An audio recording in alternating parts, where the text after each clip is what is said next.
السلام علیکم ورحمۃ اللہ۔ آج کی آیت سورۃ البقرہ آیت نمبر 86، دین کا سودا۔ اعوذ باللہ من الشیطان الرجیم، بسم اللہ الرحمن الرحیم۔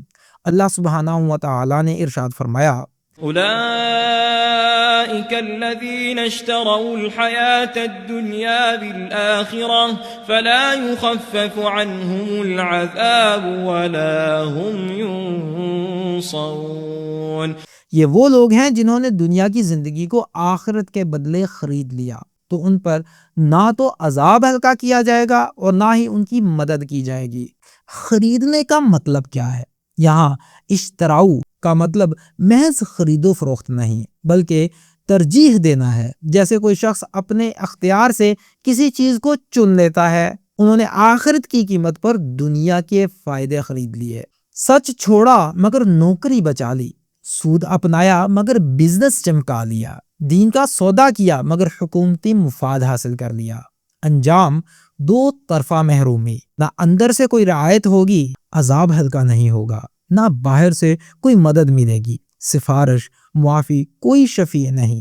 یعنی جس نے اللہ سبحانہ و تعالیٰ کے مقابلے میں انسانوں کی حمایت کو چنا، وہ قیامت کے دن تنہا، ذلیل اور مدد سے محروم ہوگا۔ اللہ پر اعتماد نہیں، انسانوں کے بل بوتے پر جینا۔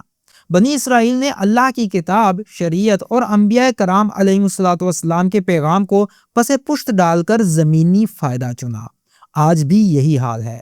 جب دین حق بولنے سے روک دے اور مصلحت چپ رہنے پر مجبور کرے، جب اللہ کے احکام چھوڑ کر عوامی مقبولیت یا حکومتی وفاداری اپنائی جائے، تو یہ آیت ہر ایسے شخص کے لیے ہے۔ اولئک الذین اشتروا الحیاۃ الدنیا بالآخرہ۔